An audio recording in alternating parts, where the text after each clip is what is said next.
Hello students, welcome to my channel home science exam master.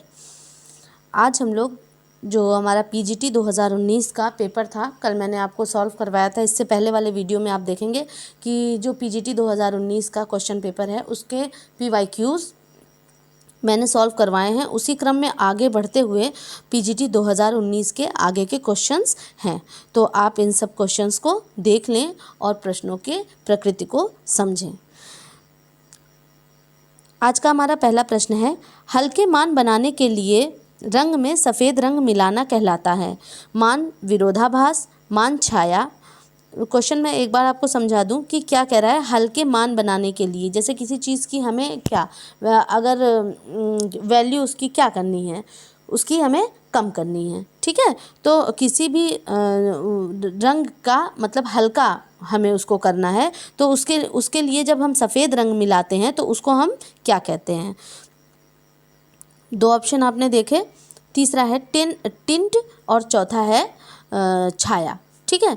तो यहाँ पर जो करेक्ट होता है हमारा आंसर हल्के मान बनाने के लिए, ठीक है। तो उसके लिए हम टिंट, उसके लिए हम कौन सा टर्म यूज़ करते हैं, टिंट। और शेड क्या होता है, गाढ़ा रंग बनाने के लिए हम किसका प्रयोग करते हैं, शेड का। तो जब भी हमें लाइटर शेड्स चाहिए होते हैं तो वहाँ पे हम आपको जैसे किसी भी कलर की लाइट वैल्यू जब चाहिए होती है तो फिर हम वहाँ पर वाइट कलर का यूज़ करते हैं। जैसे एग्जांपल मैं दूँ तो यहाँ पर आप लीजिए red colour, okay, red colour. अगर मुझे रेड का इसमें हम वाइट अगर इसमें ऐड करते हैं तो कौन सा कलर बन जाता है हमारा, पिंक कलर बन जाता है, ओके। तो पिंक कलर किसके अंतर्गत आएगा, या टिंट के अंतर्गत आएगा। और रेड का जब हम इसमें ब्लैक कलर मिलाते हैं, ठीक है, छाया, शेड इसको इंग्लिश में कहते हैं, इसमें हम क्या किए, ब्लैक कलर मिलाए, ठीक है। तो ब्लैक जब हमने इसमें मिला दिया तो ब्लैक मिलाने के बाद इसका कलर क्या बन गया, मैरून, मैरून कलर हो गया, ठीक है। तो जो मैरून कलर है ये ब्लैक है और आपका ये जो है पिंक है वो आपका मरून कलर आपका शेड में जाएगा और पिंक कलर आपका टिंट में जाएगा। तो आई होप कि आपको ये टिंट और शेड समझ में आ गया है। और एक चीज़ और मैं बता दूं कि जो ये टिंट है आपका और शेड है, ये आपके जो कलर स्कीम्स हैं ना, जो कलर स्कीम्स हैं, जिससे दो तरह की कलर स्कीम है आपकी, एक एडजस्टिंग है या रिलेटेड कलर स्कीम है और एक कंट्रास्टिंग है या अपोजिट कलर स्कीम है। तो उसके अंतर्गत जो आपका मोनोक्रेटिक कलर स्कीम होती है उसके अंतर्गत आपका टिंट और शेड आता है। कौन सी, मोनोक्रेटिक कलर स्कीम में आपका टिंट और शेड आएगा। और इसमें मोनोक्रेटिक में क्या होता है कि उसी मतलब अगल बगल का कोई रंग नहीं लेते, उसी कलर में टिंट मतलब वाइट या ब्लैक शेड ब्लैक मिला करके हम क्या करते हैं, उस रंग का को हल्का या गाढ़ा बनाते हैं। और जो आपकी एडजस्टिंग कलर स्कीम के अंतर्गत एक और आती है आपकी एनालॉगस कलर स्कीम आती है, तो उसमें आसपास के रंग उसमें ले लिए जाते हैं, इसलिए इसका नाम ही एडजस्टिंग कलर स्कीम के अंतर्गत है। तो मतलब एडजस्ट करते हैं अगल बगल के रंग में, जैसे रेड येलो ऑरेंज का कॉम्बिनेशन है तो आसपास के 2-3 कलर ले लिए जाते हैं। ये आपको क्लियर हो गया होगा। नेक्स्ट क्वेश्चन है आपका,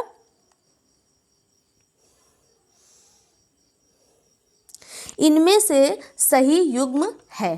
तो इनमें से सही युग्म आपका क्या है, पैठणी महाराष्ट्र, बालूचरी बनारस और ब्रोकेट बंगाल की कांजीवरम, ब्रोकेट बंगाल और कांजीवरम बंगाल। तो इसमें आप देखेंगे कि इसमें सही युग्म कौन सा है। तो इसमें जो करेक्ट आंसर आता है उसमें आपका आंसर नंबर ए आता है, ठीक है, पैठणी महाराष्ट्र की, ये आपका करेक्ट आंसर है, ठीक है। और पैठणी आपकी महाराष्ट्र की है। अच्छा, बालूचरी आपकी कहाँ की है, बालूचरी साड़ी, ये साड़ी की बात हो रही है तो ये बालूचरी जो है ये आपकी बनारस की है, बनारस की यहाँ पे दिया है तो ये गलत है, ठीक है। तो वो बालूचरी साड़ी आपकी कहाँ की, मुर्शिदाबाद की, कहाँ की, मुर्शिदाबाद, ये एक स्थान है और इस स्थान का नाम भी आप जान लीजिए। ये कहाँ पे है? वेस्ट बंगाल में। ठीक है, जो बालूचरी साड़ी है ये आपकी कहाँ से संबंधित है? वेस्ट बंगाल के मुर्शिदा नामक स्थान से है। और उसके साथ में ब्रोकेट्स हम सभी जानते हैं कि ब्रोकेट्स जो है हमारा ये बनारस का है, बंगाल का नहीं है।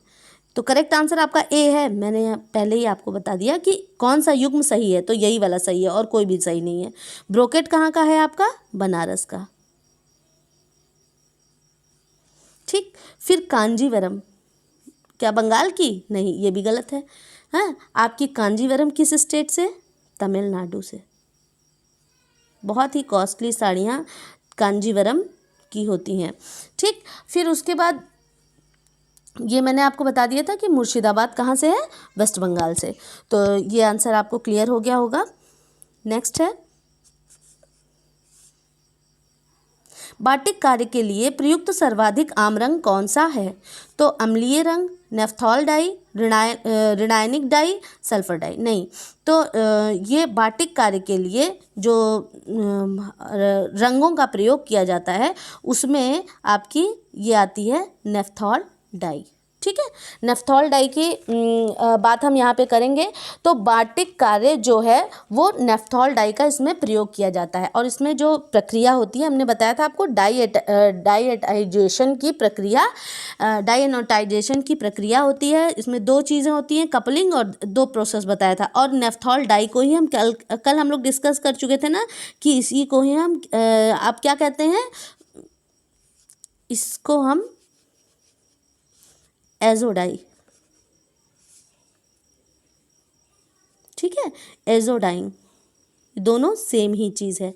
ठीक, और बाटिक का कार्य क्या है? ये ठंडी, मैंने आपसे बताया था कम टेम्परेचर में, 0 से लेकर के कितना टेम्परेचर था? 0 से लेकर के 5 डिग्री टेम्परेचर तक में इस पर काम किया जाता है।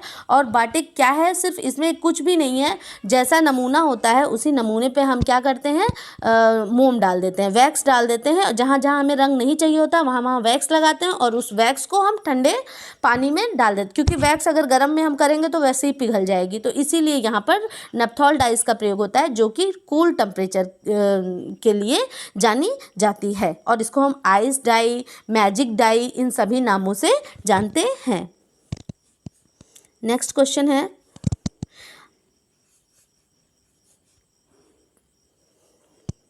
एक वस्त्र का सबसे प्रबल दृश्य तत्व और दूर से दिखने वाली पहली चीज़ क्या है? अगर हम दूर से, अगर जब दूर की बात होती है तो सबसे पहले हम क्या देखते हैं? रेखा, रंग, संरचना और या रूपरेखा। तो यहाँ पर आपका करेक्ट आंसर हो जाता है रूपरेखा। रूपरेखा से यहाँ क्या है, आपने एक वो देखा होगा कि रूपरेखा ये आपका सिलुएट है। ठीक है, सिलुएट, जैसे मान लीजिए कि जब हम दूर से देखते हैं तो हम देखते हैं उसने किस तरह की, जैसे इस तरह की ड्रेस पहन रखी है, टाइट फिटिंग वाली है, या उसकी ड्रेस ऐसे लूज कुर्ता टाइप का उसने पहन रखा है। तो ये सारी चीज़ें ये बाहर से ही देखने पर हमको शो हो जाती हैं। ठीक, तो यहाँ पर करेक्ट आंसर क्या होता है? रूपरेखा। अगला प्रश्न है, पत्तों की श्रृंखला जिसे एक समुचित क्रम में प्रस्तुत करने पर पूरी कहानी बताते हैं। एक्सटेंशन एजुकेशन से है आपका ये प्रश्न। फेल्ट बोल्ड, फ्लैश कार्ड और चार्ट उपयुक्त में से कोई नहीं। तो यहाँ पर आंसर नंबर बी आपका करेक्ट होता है, फ्लैश कार्ड। पत्तों की एक श्रृंखला, इस तरह से कार्ड्स होते हैं, उनकी कार्ड्स की जो श्रृंखला होती है उनकी बात यहाँ पे की गई है कि जो कार्ड्स की आपकी श्रृंखला है उसको आगे कैसे बढ़ाते हैं। ठीक है, तो यहाँ पे जो ये इस तरह से कार्ड्स होते हैं और इसमें क्या एक तरह से स्टोरी टेलिंग होती है, खास करके ग्रामीण लोगों के लिए, जो लोग पढ़ना लिखना थोड़ा कम जानते हैं, और इन सारे तो थोड़ा रोचक बनाने के लिए, अपनी बात को कहने के लिए हमको ये फ्लैश कार्ड्स होते हैं। और इस पर क्या, जैसे मतलब एक थोड़ा पार्ट इसमें, थोड़ा इसमें अच्छे अच्छे रंगों का प्रयोग, बड़े बड़े चित्रों का प्रयोग किया जाता है। तो ये क्या है, हमारा फ्लैश कार्ड है। इनकी संख्या आपकी 6 से अधिक भी हो सकती है, 6 से 8 हो सकती है, 10 हो सकती है, 12 हो सकती है, मतलब जिस तरह की आपकी स्टोरी होगी उसी तरह से आपके कार्ड होंगे। हाँ, लेकिन जब हम बात करते हैं कि फ्लैश कार्ड जो है हमारा वो उसकी स्टैंडर्ड जो माप होनी चाहिए वो क्या होनी चाहिए, तो अगर ये सब निर्भर करता है कि कितने लोगों तक हमें मैसेज कन्वे करना है। अगर हमें मिनी फ्लैश कार्ड बनाना है, मतलब छोटे छोटे फ्लैश कार्ड बनाना है, तो 3 इंचेस 3 बाई अगर हम बात करें 3 by 5 inches mini flash card है अगर, तो ठीक है। और अगर जैसे मिनी है तो बहुत ही कम लोगों के लिए, 4-6 लोग हैं और उन्हीं को दिखाने के लिए, तो नंबर्स ऑफ पीपल्स के हिसाब से इसको हम करते हैं कि हमें किस साइज़ का फ्लैश कार्ड बनाना है। अगर हमारे पास जैसे एक ग्रुप है 30 लोगों का है, 30 पीपल्स हैं हमारे ग्रुप में, तो उस टाइम हमारा जो फ्लैश कार्ड बनेगा वो बनेगा हमारा 15 बाई 20 का, 15 से 20 का, मतलब 15 उसकी लेंथ होगी और विड्थ उसकी 20 होगी, ठीक है। फिर उसके बाद अगर हमारे पास जैसे अगर इसका आधा, अगर हमारे पास 15 ही लोग हैं, 15 पीपल हैं, तो उस समय फ्लैश कार्ड की लंबाई 10 इंच बाई 12 इंच होगी। तो इस तरह से आप देखें कि मिनी फ्लैश कार्ड की अगर हम बात करेंगे तो 3 इंच से 5 इंच या 3/5 अगर कह सकते हैं आप। तो अगर 30 लोग हैं, बड़ा ग्रुप है, तो ग्रुप के लिए 50 बाई 20 का बनेगा। और अगर हमारे पास 15 लोग हैं, छोटा ग्रुप है, तो उसके लिए हमारे पास 10/12 का फ्लैश कार्ड। तो आप ऑप्शन में देख लें किस तरह से क्वेश्चन है और आप इसकी साइज़ का भी ध्यान रखें।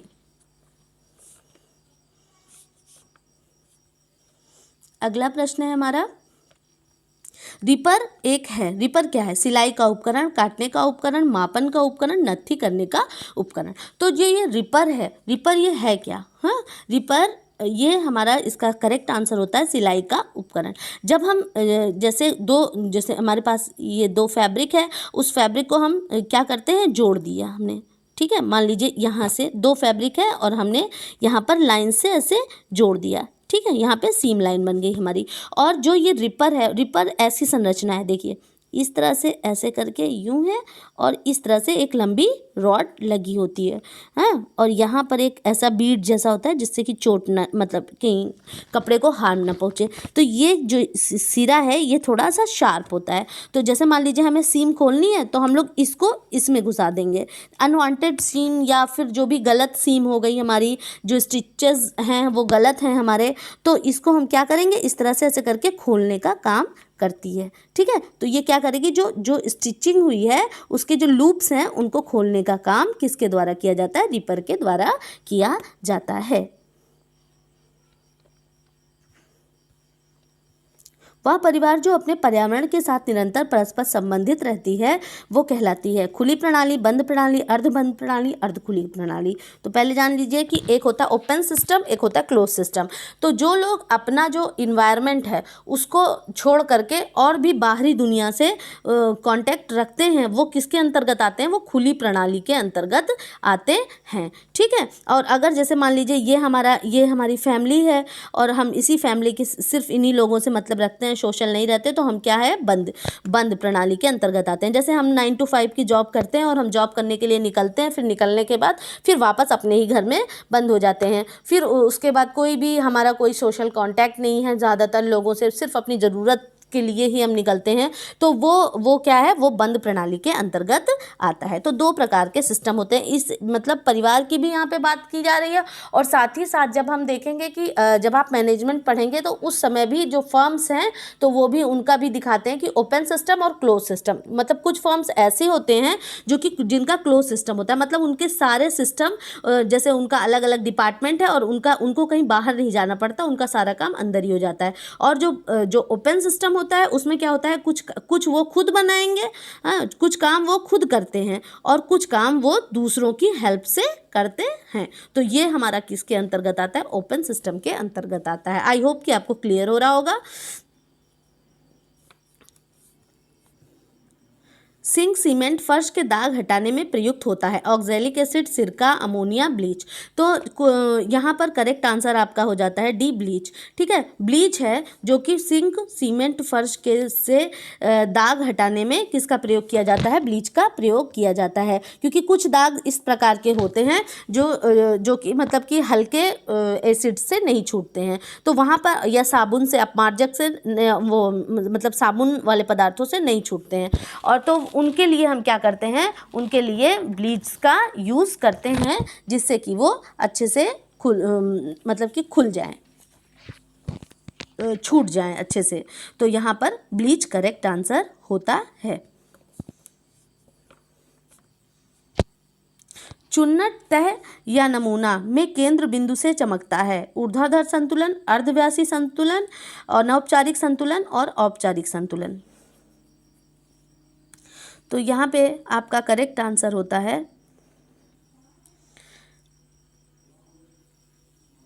अर्धव्यासी संतुलन। यहाँ पर करेक्ट आंसर ये होता है आपका।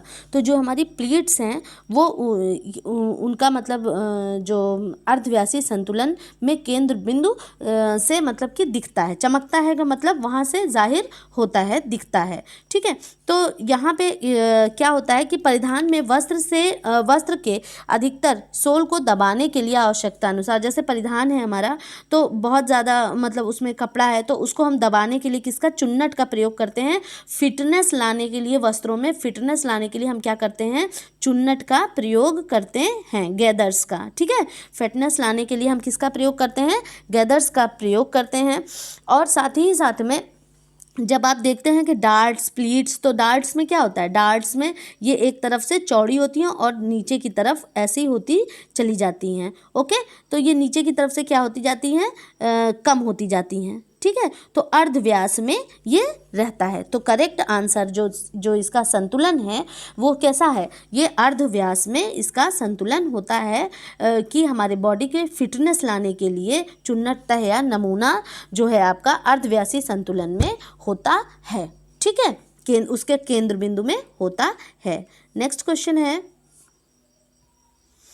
मज़ा फैशन और चटक रंग के वस्त्र पसंद से जुड़े हैं। आप इन सारी चीज़ों को जब भी क्वेश्चन देखें और आपको कुछ समझ में ना आ रहा हो तो आप इंग्लिश की तरफ ज़रूर बढ़ें। ठीक है, फैशन और चटक रंग, ये सारी चीज़ें तो आप जान रहे हैं, उत्कृष्टता, यौवन, खुशी और उदासी। तो ये चीज़ें किस चीज़ की मतलब आपको इंडिकेट करती हैं, किस चीज़ों से जुड़ी हुई हैं? तो आंसर है आपका खुशी। और ये हर्ष, चटक रंग जैसे रेड कलर हैं, इस तरह के कलर्स का प्रयोग किसके लिए? खुशी जाहिर करने के लिए किया जाता है। जैसे हम किसी शादी पार्टी या फिर किसी अच्छे त्यौहार में हम इस तरह के कपड़ों का प्रयोग करते हैं।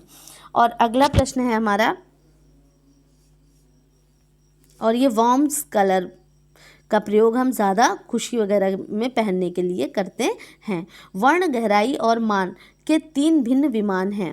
3 डायमेंशंस जो हैं इनके, पैटर्न, संरचना, रंग, रेखा। तो वर्ण के 3 जो इनके विमान वो हैं, तो इसकी बात यहाँ पे की गई है। तो यहाँ पर इसका करेक्ट आंसर है कि किसके आपके 3 विमान है। मुझे लगा कि नीचे कूट है तो इसलिए मैं देख रही थी। तो यहाँ पे करेक्ट आंसर आपका होता है रंग। यहाँ पर जो कलर होता है, कलर के कितने डायमेंशन है? कलर के 3 डायमेंशन है। हाँ, तो वो तीनों डायमेंशन कौन कौन से हैं कलर के आपके? तो एक तो हो गया आपका ह्यू, ठीक है, एक आपका ह्यू हो गया, एक आपकी इंटेंसिटी हो गई, और तीसरा क्या हो गया? आपकी वैल्यू हो गई। ठीक, तो आपका जो फर्स्ट है ह्यू, ह्यू क्या होता है? ह्यू आपका होता है रंग। क्या होता है? रंग। जैसे रंग का नाम जो होता है वही आपका क्या है? ह्यू। नेम ऑफ कलर, एक ही कलर के अलग अलग नाम जो होते हैं वही आपके ह्यू के अंतर्गत आते हैं।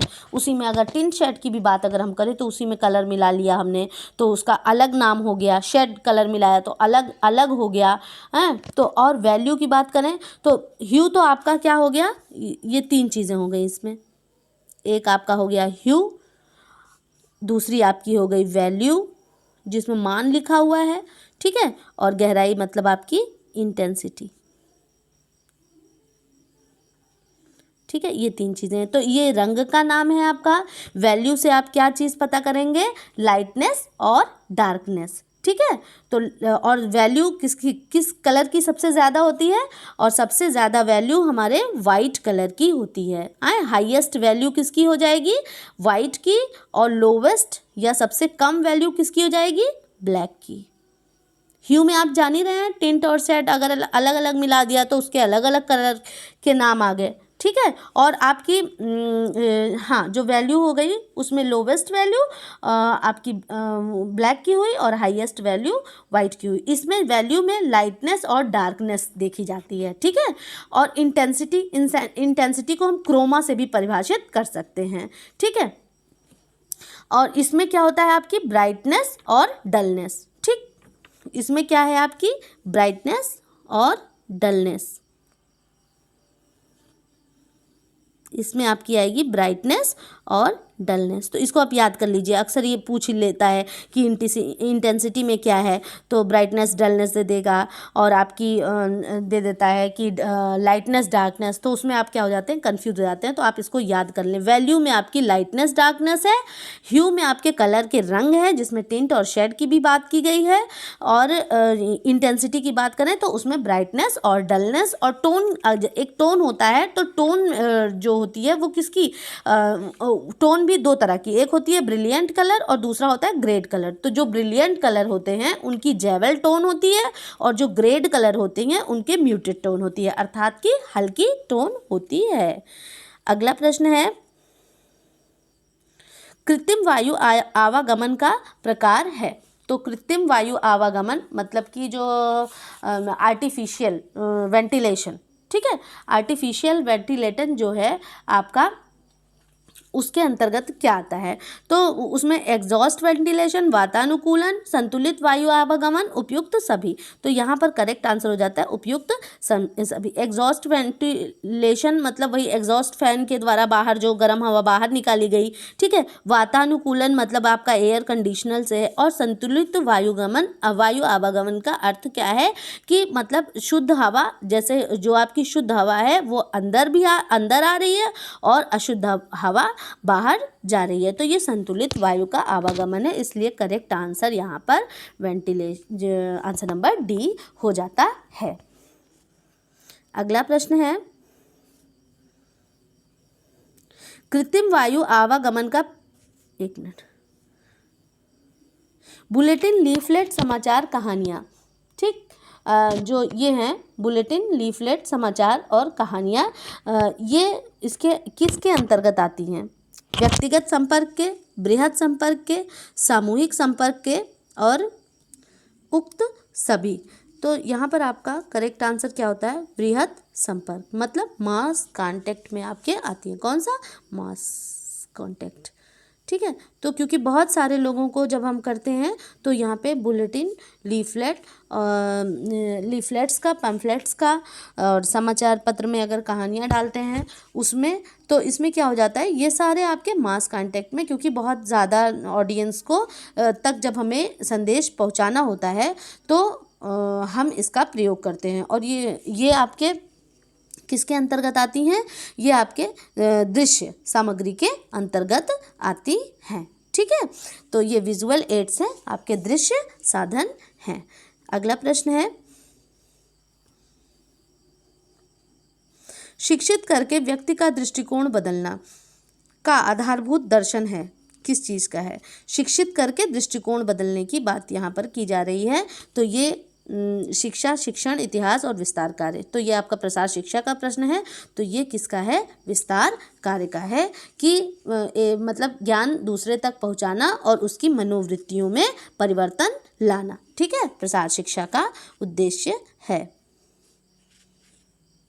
अगला प्रश्न है, बच्चों और वयस्कों की समान शिक्षा के लिए शुरू किया गया विद्यालय का आधारभूत तंत्र क्या है?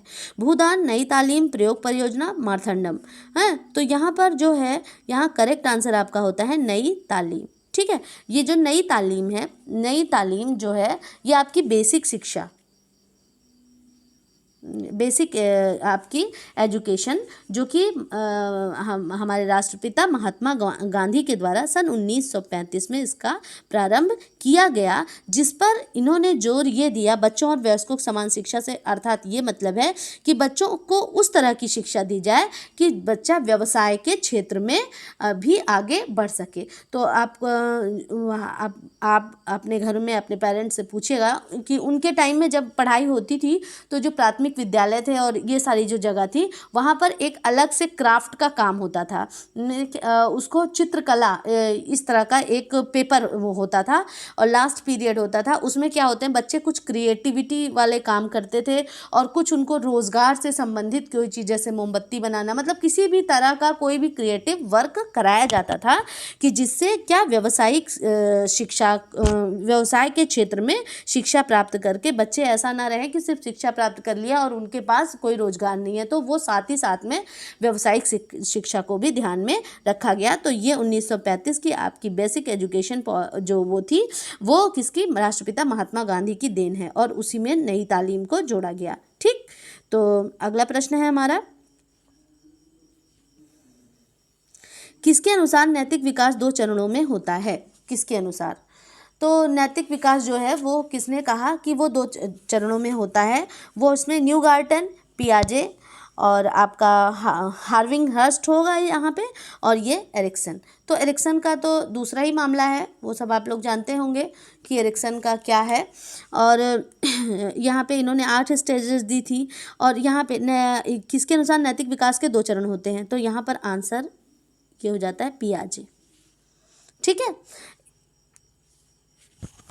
पियाजे ने नैतिक विकास के 2 चरण दिए। कौन? एक था आपका परायत्त और दूसरा है आपका स्वायत्त। एक है आपकी परायत्त नैतिकता, नोट करना चाहें तो आप नोट कर लें, परायत्त नैतिकता, और दूसरी है आपकी स्वायत्त नैतिकता।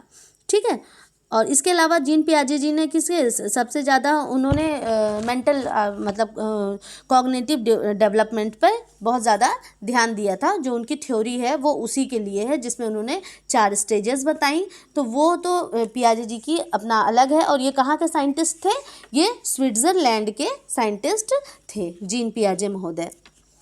ओके, और ये स्वायत्त और परायत्त, ये जो इसका एज है इससे 2 से 8 वर्ष तक के बच्चे के लिए और ये 9 से 11 साल के बच्चे के लिए। ठीक है, परायत्त नैतिकता मतलब दूसरों के द्वारा बनाए गए नियम को फॉलो करना, और स्वायत्त नैतिकता में मतलब अपने मन से अपने नए विचारों को बच्चे सोचने लगते हैं, तो वो क्या है, स्वायत्त नैतिकता के अंतर्गत आता है।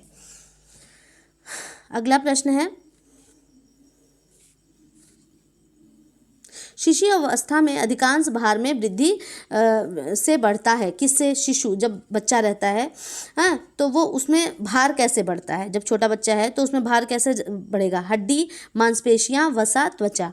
तो यहाँ पर करेक्ट आंसर क्या हो जाता है? वसा। है, वसा के माध्यम से क्या होता है, बच्चे का भार में अधिक वृद्धि होती है।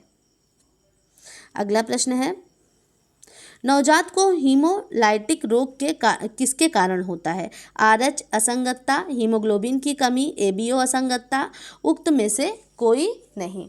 तो यहाँ पर आपका करेक्ट आंसर हो जाता है ये जो है आपका हीमोलाइटिक, तो वो उसमें है आपका ये RH फैक्टर। कौन सा?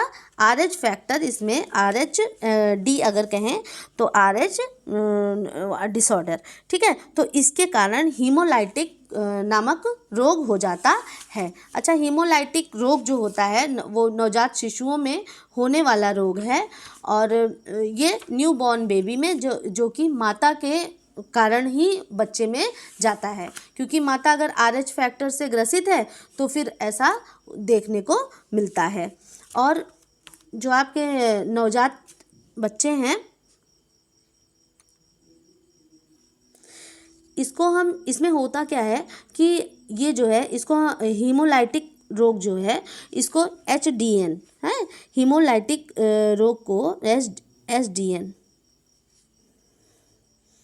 हीमोलाइटिक डिजीज़ है, ये आपकी है, ये मतलब हीमोलाइटिक डिजीज़ इन न्यूबॉर्न। ठीक ठीक है। HDN के नाम से भी अगर परीक्षा में आ जाए तो आप जानें कि हीमोलाइटिक डिजीज़ और क्या न्यूबॉर्न, ये नवजात शिशु में होने वाली बीमारी है। इसमें होता क्या है कि बेबी की जो सेल्स होती हैं वो ब्रेक डाउन होने लगती हैं बहुत तेज़ी से, रैपिडली, ठीक है। और ये और क्या चीज़ होती है, जो आपकी RBCs होती हैं वो तेज़ी से ब्रेक डाउन होती हैं। और इसको हीमोलाइटिक HDN को क्या कहते हैं, आप एरिथ्रोब्लास्टोसिस के नाम से जानते हैं। इसको क्या, एरिथ्रोब्लास्टोसिस के नाम से जानते हैं। और ये होता किस वजह से, माता की वजह से होता है। और ये RHD मतलब आपका जो RH का डिसऑर्डर होता है, जो RH फैक्टर होता है महिलाओं में पाया जाता है, जिससे कि बेबी के बेबी ठीक से डेवलप नहीं हो पाता है, ठीक है। तो आई होप कि ये आपको क्लियर हो गया होगा कि हीमोलाइटिक रोग है क्या, कुछ नहीं, बस आपको ये याद करना है कि RBC आपकी बहुत तेज़ी से ब्रेक डाउन होती है, जिसका एक कारण RHD भी उसका एक कारण है। और भी कई फैक्टर हैं, लेकिन यहाँ पर RHD जो दिया है वो करेक्ट है, तो ये उसका मेन कारण है। और हमारा यहाँ आज का लास्ट प्रश्न है, बड़े बड़े फूलों और पत्तियों वाले नमूनों से बनी ढाका की साड़ियाँ क्या कहलाती हैं। तो बड़े बड़े पत्तियों और नमूनों से बनी ढाका की साड़ियाँ कहलाती हैं फुलवार, जतार, तोरेदार और पन्ना हजारे। तो यहाँ पर जो करेक्ट आंसर होता है ये तोरेदार यहाँ पर करेक्ट आंसर होता है। और ये ढाका की बनी हुई हैं, और ढाका की बनी हुई हैं तो बालूचरी साड़ियाँ वहाँ की मशहूर हैं, उन्हीं का एक प्रकार है तोरेदार। और इस पे बड़े बड़े फूल और पत्तियों के नमूने होते हैं, इसलिए मैं यहाँ पर ये पिक्चर भी लेकर के आई हूँ, जिससे आपको ये क्लियर हो जाए। ये प्रायः कॉटन और सिल्क के थ्रेड से बनी हुई साड़ियाँ होती हैं। और आप इसमें देख सकते हैं कि बड़ी बड़ी फूल और पत्ती के पैटर्न पूरी साड़ियों पर हैं। तो आप इस तरह से देख करके इस चीज़ को समझ लें। आई होप कि आपको क्लियर हो गया होगा आज का जितना भी मैंने क्वेश्चन आपको समझाया। अगर मेरा पढ़ाया हुआ आपको समझ में आता है तो प्लीज़ शेयर करें, लाइक करें, सब्सक्राइब करें मेरा चैनल, और अपनी पढ़ाई को लगातार जारी रखें। Okay, thank you.